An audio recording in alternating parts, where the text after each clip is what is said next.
So you've been looking at DAWs and wondering which one? Good question, because there's a lot of options out there in the marketplace. In this video, we'll be looking at platforms and price.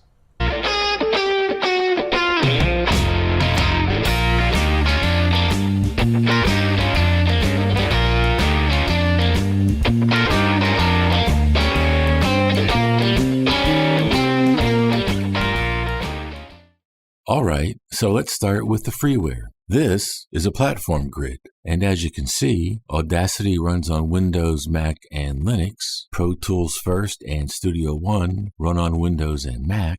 Cakewalk runs on Windows, and GarageBand runs on a Mac.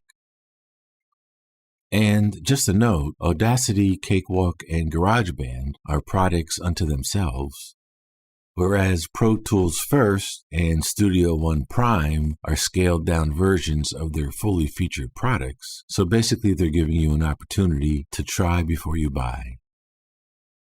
In this grid, we're looking at MIDI and plugin support. Now, a caveat on the plugin notations. I found that descriptions about VST and AU plugins were not always crystal clear. There's actually versions of VST plugins, like VST2 and VST3, and it wasn't always clear in feature descriptions if both versions were supported. Also, you'll find that some DAWs require a wrapper or an add-on to use VST and or AU plugins. And sometimes plugin support may not be available across all versions of a particular DAW. So there's a number of things to consider when looking into plugin support. The notes in the grid reflect the best info I was able to find.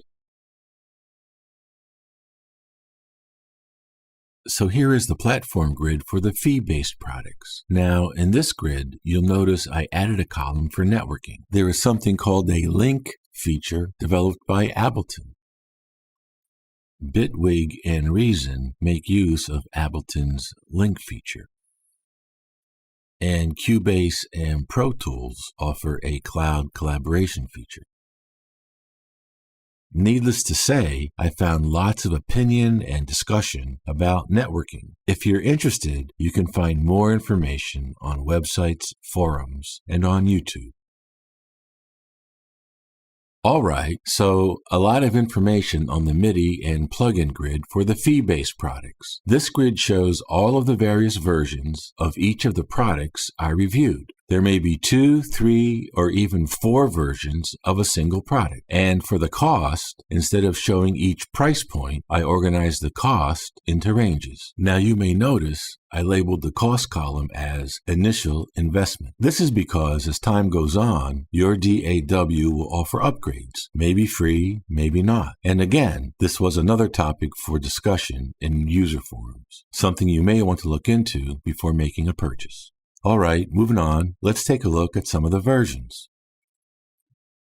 Avid offers 2 versions of Pro Tools in addition to their free version. You'll notice that Pro Tools Ultimate is the only DAW in the list with an annual subscription fee. There was no one-time purchase option to buy Ultimate.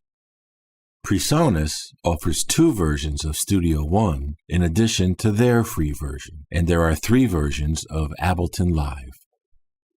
There are 4 purchase options for FL Studio, but the thing is, there are really only 2 versions of the product. There is the Fruity version and the Producer version. Signature is the Producer version with additional plugins, and All Plugins is also the Producer version with even more plugins than Signature. Side note on FL Studio, this was the only product I reviewed that advertised free lifetime upgrades. Reaper markets one version of their product with 2 licensing options. If you're an individual user, you can get Reaper at a discounted licensing fee, and I've seen it priced for around $60. Now, the thing about Reaper licensing is that it only covers 2 versions of the product. So, for example, if you purchase a license for version 6, your license will cover version 6 and the eventual version 7. And when version 8 comes around, you'll need to buy another license. And this license would cover version 8 and the eventual version 9. So, as you can see, there's a number of different approaches being used to market DAWs. Now, I was in the market for a new DAW. My budget was between $200 and $500. I work on Windows and Macs, and using these grids and internet research, I narrowed my selection down to these 4 candidates. After doing additional research, here is where I landed.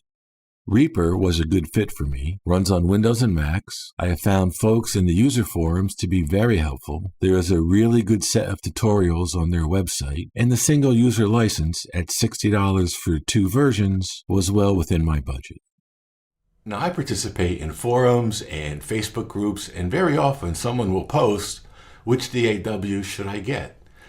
Which is understandable because there's a lot of products and features, out there in the marketplace. But the thing is, when it comes to selecting a DAW, it's not really a question someone else can answer. And that's because it just depends on a number of individual factors. For example, what is your level of interest? What is your skill level?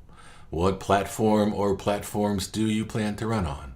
Are you recording your own music? Are you going to record other musicians? Are you doing a podcast?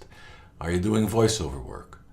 So all of these factors play into selecting a DAW that's right for you. So be sure to check out the links below. You'll find a bunch of websites that I use for the information in this video. You'll also find a link to the tables. Feel free to download. And with that, give us a like, subscribe, or a comment, and we'll see you next time.